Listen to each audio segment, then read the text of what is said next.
Hello, welcome back to the Off-Grid family. Today I'm going to be making myself a mini sort of Dremel kind of tool. I've got an old motor that I got from somewhere and I need to use it. I need a tiny little handheld drill and I don't want it to be too noisy. I find that all of the Dremel type multi-tools are very, very noisy, so I want it to be as quiet as possible. And I'm going to make it as simple as possible at the moment, but I will actually eventually make myself a 3D printed housing for it. But at the moment I don't need it, and I don't need a housing, but I need the drill, so I'm just going to crack straight on with it. Before I do, I'd just like to thank my patron, Darren. Thank you so much, dude. I really appreciate all the support you've given us over the years. And if you'd like to join him, all the links are down in the description. Anyway, let's get on. Okay, for this project, you're going to need some long wire, a 12-volt connector doohickey, short wire, a decent motor with fairly fast RPMs, and a screw on top. You're going to need one of these bit chucks that screws onto the top, a tiny piece of perf board, a tactile switch, various bits and pieces of heat shrink and that kind of thing, and certain tools you're going to need: soldering irons, wire snips, glue guns, that kind of thing. But let's get going. I'm going to start by attaching the 12-volt socket onto the long piece of wire, and I'm going to use some heat shrink tubing as well. I will be using multiple pieces of heat shrink tubing for this, but for the second it's just going to be these two. I use this quite useful handy helper.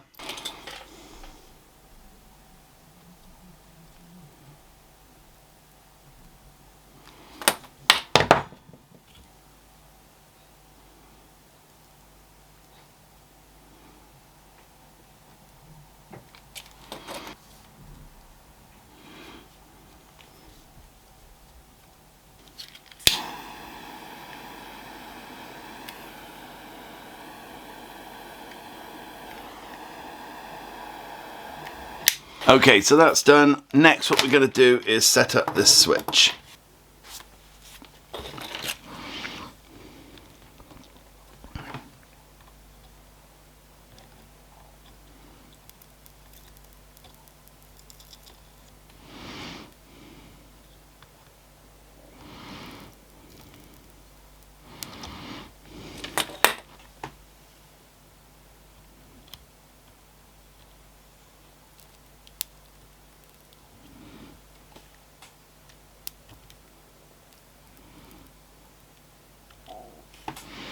Okay, it's not the best soldering in the world, but what I'm going to do now is snip off all the edges so there's no pointy bits and so on, and then I'm going to flatten it down the best I can just by giving it a quick file, and then I'm going to actually attach this to the motor.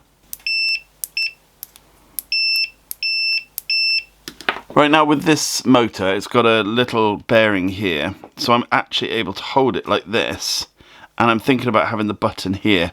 Now I was actually going to make a case for this, so the case held on to here and I could then hold the case and then I could have the switch wherever I would like it, but I'm too lazy to do that, so I'm actually going to just do it here now.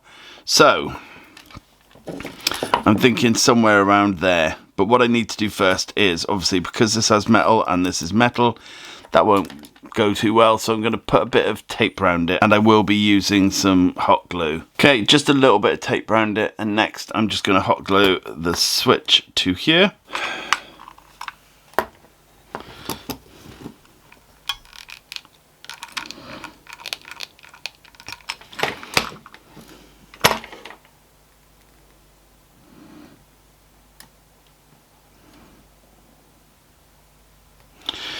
I will be putting a zip tie around this to hold it in place anyway. This is all, it's like semi-temporary permanent.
Okay, I've cut down the wire and I've connected one to here. I haven't soldered it yet. And then I've got heat shrink tubing ready for the both. And I'm just going to wrap this around a few times. And then I'm going to solder this down. I don't need it wrapped too much. Oh, that's well done. I just want to get enough of it wrapped around so that I've got enough of a bond to just give it a bit more strength.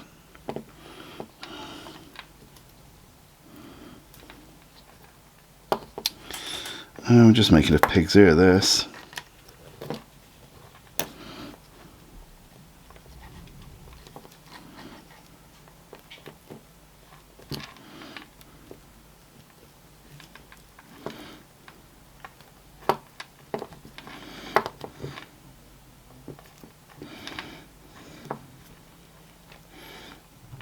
That'll do. And there's a bit sticking out that needs to be cut down, but that doesn't bother me. I'll do that in a minute.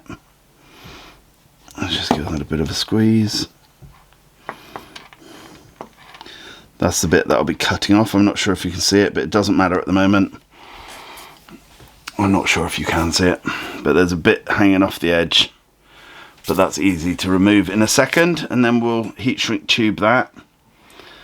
And we're one step closer to finishing. While I'm waiting for the soldering iron to heat up, so basically all that's happening is this wire's coming up and it's closing the circuit with this button, and then this wire's here. So all we're doing is turning the motor on and off. Everything else, it's just 12 volts directly in, job done. Okay.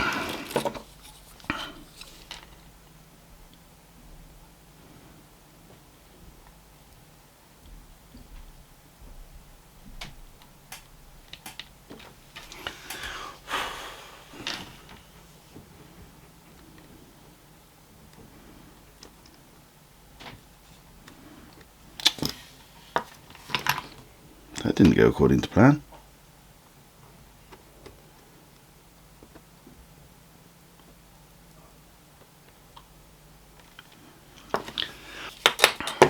Okay, so all I'm going to do next is cut this bit off that I said I didn't want. Then, once this is cooled down a tad, we're going to put our heat shrink tubing over the top. Now I'm a bit annoyed that I didn't heat shrink tube this one, but I just forgot, and that does happen.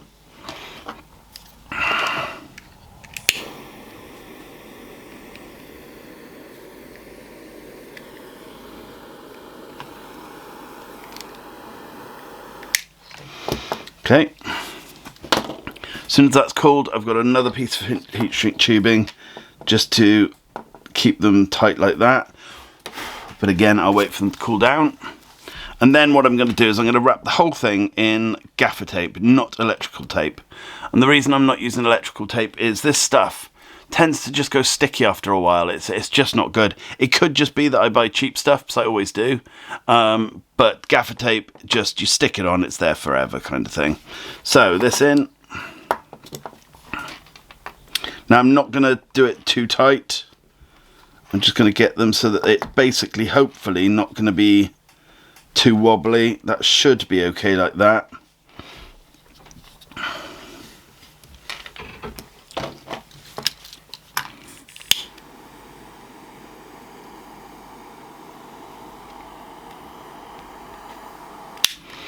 There we go.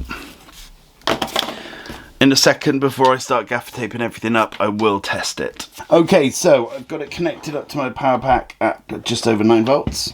Anywhere between 8 and 12 to 13 should be fine. And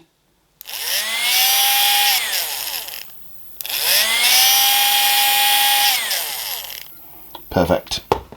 Okay, so now I'm going to tape it all up and get it all looking a bit better and have it a bit more secure. Before I put the gaffer tape on, I'm just going to whop a zip tie down here. It's just to keep it a little bit more secure, just to make sure. And now I'm rhyming about, no, it's there. I'm going to have it this way. Another thing with this, and I'm going to try and turn it a little bit further, is it will mean that it can't accidentally roll onto its button. It still can, can't it? Oh well, that's not why I'm putting it on anyway. There you go. I could have actually stuck that like that, and then I could have had it hooked to be able to hook somewhere.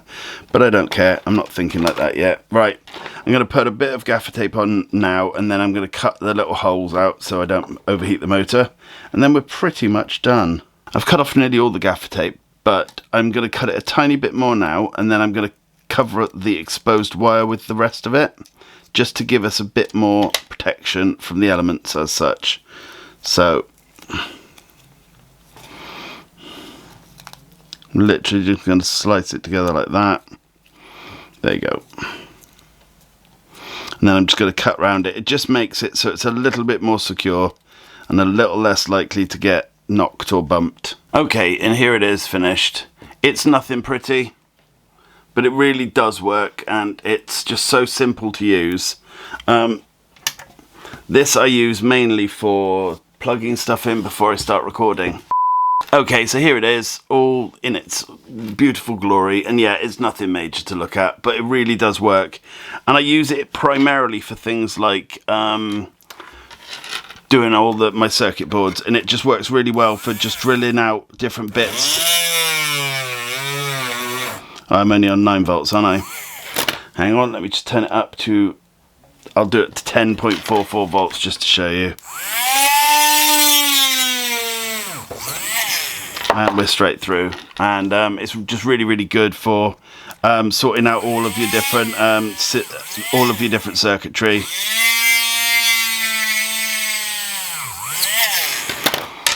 So yeah, easy, cheap, well, free, and works. Okay, it's a super simple little build, and in its current configuration it won't last for a huge amount of time. It should last a year or so, but what I mean is there's so many bits that can fall off it and so on. But eventually, as I say, I will 3D print a sort of housing for it, so that should give it some longevity, and I might even make it battery powered. I'm not 100% sure yet. Anyway, thank you so much, Darren, and thank you for watching. I'll see you again soon. Bye for now.